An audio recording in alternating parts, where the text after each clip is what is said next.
Chapter 1. The Great Adventure. As the great grey battleship cut through the black waters of the Aegean, the gentle sea breeze washed over the faces of the Australian soldiers who milled and shuffled on her decks. Frank Holloway and his best mate Arthur Harley had managed to snatch a few brief moments of sleep, and now stood around the deck with their fellow troops from 6th Platoon. It was shortly after midnight on Sunday, 25 April 1915, and crew members from HMS Queen slipped between the little clusters of men, offering mugs of hot cocoa. Lieutenant John Power Roberts, the 6th Platoon commander, moved from group to group, issuing final instructions and offering encouragement with a smile or a pat on the back. The men wore the round-topped, peaked cap used by British Army units, in an apparent bid to confuse the enemy over the identity of the attacking troops. Like almost every other man, however, Frank had stuffed his slouch hat into his pack, the soft felt providing the perfect protection for his beloved camera. His pack was already full of photographs taken during his time in Egypt and on Lemnos, and this next adventure also promised plenty of photographic possibilities. Queen began to slow, gradually coming to a stop. With the change in the motion of the ship, Frank glanced at Harley, and they exchanged a brief smile and a nod. The men of B Company began assembling on the port side of the battleship. Lieutenant Roberts then signalled to the men to descend the rope ladders into the boats waiting below. Frank and Harley shook hands as one by one the khaki-clad troops dropped over the rail, climbing down the swaying rope ladders and into the tows. The tows that would transport the men to the beach consisted of 2 lifeboats and a cutter, linked together by rope and pulled along by a small steam pinnace. The pinnace would take them as close to the shore as possible before casting them off. The boats rowed the final distance by selected soldiers and British sailors. By 2:35 a.m, the tows on both sides of Queen were full. Their cargo, the 500 men from the first 2 companies of the 9th Battalion. Close by in the darkness, nestled against their warships, the tows containing 500 men each from the 10th and 11th Battalions also waited. These 1,500 men comprised the covering force for the landing, the first of 3 waves to hit the beach. A and B companies of the 9th Battalion would come ashore on the right flank and wheel right to capture the heights of Garbatep and its battery of guns a mile to the south, to prevent the Turks firing on the invasion force. The men had been briefed on the terrain in the landing area, described as primarily open ground, which would be relatively easy to negotiate.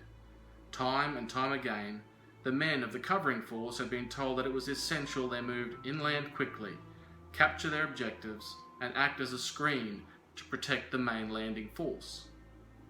They knew that French and British forces would land at several locations on the southern tip of the peninsula at Cape Helles, and advance north to meet the Australians beyond Third Ridge. The warships began to move slowly, followed by the tows, each drawn by its steam pinnace. At 3 a.m. the moon set, and darkness engulfed the crowded boats. Still they moved forward, drawn by the battleships. Around half an hour later, Queen stopped again. The faint breeze died away, and the surface of the sea became as smooth as glass. The steam pinnaces, now released from the warships, quickened their pace. Frank watched as the British sailors lined the sides of Queen and gave a silent cheer, waving their caps and whispering encouragement. The trip to the beach would take a little less than an hour, by which time Frank's platoon would have been sitting cramped in its boat for almost 3. There were 5 sailors and some 40 soldiers in Frank's boat, mostly from 6th Platoon. The men were packed tightly and swayed against one another as the boats pitched and rolled in the wake of the pinnaces. There was little sound other than the lapping of tiny waves against the lifeboat and the rhythmic panting of the pinnace. In the stillness of the night, it seemed that even the soft noise of the pinnace steam engines would be sufficient to proclaim their arrival to the defenders of the Gallipoli Peninsula. The tows were now just over 2 miles from the shore, and the tension in the boats was palpable, each man wrestling with his own imagination and anxieties. It seemed impossible to Frank that they would not be seen or heard, and he wondered how much longer it would remain so peaceful. He shifted on the timber plank and gripped the oar a little tighter to stop his hands shaking. As one of the rowers, Frank had his back to the shore and could only wait with anticipation for the pinnace to cast off. By 4 a.m., with dawn breaking beyond the ragged horizon, Frank was beginning to believe that they had approached unseen. Suddenly, he saw a bright light shine from a point a little way down the coast to his left. He held his breath. Then the sharp report of a rifle rang out in front of the boats. Looking over his shoulder, it seemed to Frank that all at once the entire coast was spitting fire at them. The pinnace released the line and the boats began to slow. "Drop your oars, lads!" Frank's oar swung down with a splash. It was time to get to work. The men began rowing the final 50 yards to shore, fascinated by the action of the bullets which whipped up the water in frenzied wavelets and occasionally struck the boat, tearing small, jagged holes. Very few men were familiar with the sound of a bullet as it whizzed through the air, and they listened with evident curiosity. Frank was more grateful than ever for the chance to row, as he worked off the nervous energy that had been building inside him. From the darkened shore, they heard the mournful wail of a Turkish bugle, accompanied by the cracking of rifle fire and the sharp click of bullets as they passed. The elderly British petty officer in charge of the boat spoke calmly to his amateur rowers. "Now then, all together, lads, never mind the bullets." Buoyed by the men around him who were straining to get out of the boat and into action, Frank heaved hard on the oar, forcing its path through the breaking waves. He could see Harley's grinning face. His eyes were wide with excitement. Suddenly the boat ran aground on the pebbled shore with a resounding crunch. As the first rays of golden light broke over the eastern horizon on 5 August 1914, a young Australian nation woke to the reality that it was at war. At the beginning of the month, Germany had invaded Belgium. In response, the British had landed an expeditionary force on the continent to defend the honour of brave little Belgium. Joining their traditional enemy, the French, the British called for the assistance of their vast empire to meet the new threat to peace in Europe. As part of that empire, Australia responded enthusiastically, its government offering men and resources in defence of the mother country. The offer was immediately accepted, and all efforts were turned to raising the Australian Imperial Force, known as the AIF, an expeditionary force to be dispatched to the European theatre of war. Across the country, men from all walks of life answered the call to arms from the Australian government, which had pledged an initial 20,000 troops. Military camps were established outside the capital cities of each state, and many of the finest men the young country had to offer stepped forward eagerly.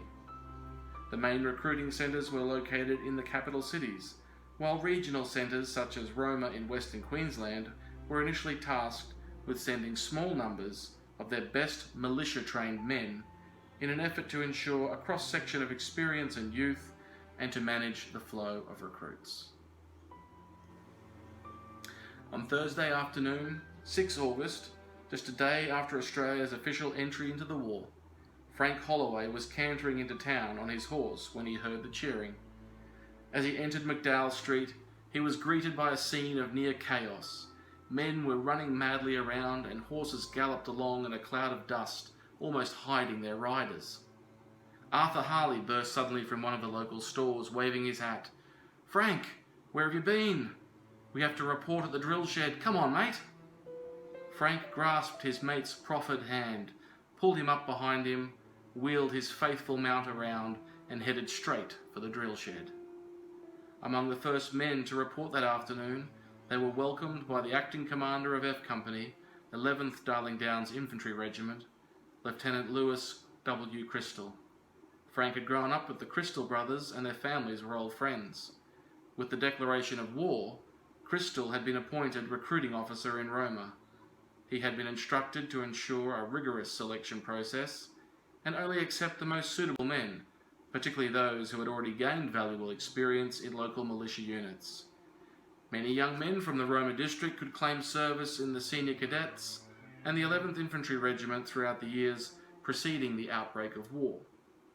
The 3rd Darling Downs Light Horse Regiment also maintained a half squadron in the district, numbering some 50 men. The Roma Rifle Club enjoyed a modest membership of around 30 keen shooters who met each week to hone their skills. Having keenly followed world events as they unfolded in the newspapers, Frank Holloway and an equally resolute Harley had already decided to enlist and were determined to be among the first to go. Before long, the drill hall buzzed with excitement as more men arrived, including one of Frank's cousins and great friends, Ernest Holloway. The bespectacled Ernest, known affectionately around town as Noog, had also served in the militia, and despite his poor eyesight, was a very fine marksman, with his glasses on. He was keen to enlist, but not overly confident of being accepted. Noog's eldest brother Bill, a sergeant in the Light Horse and current president of the Roma Rifle Club, had also arrived at the hall, equally determined to do his duty. There was much excitement from the local townspeople, who crowded in and cheered as the various units were paraded and addressed by their respective officers. Crystal eventually selected the first 6 men who would ultimately become part of the 1st Queensland contingent, which was gathering on the northern outskirts of Brisbane.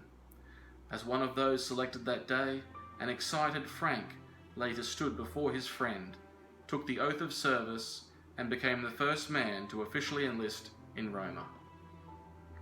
Frank was a 2nd-generation Australian, slim, fair-haired, 5 foot 10 inches tall, and just the sort of man the AIF recruiters were keen to enlist. He was a sergeant in the militia and an active member of the Roma Rifle Club.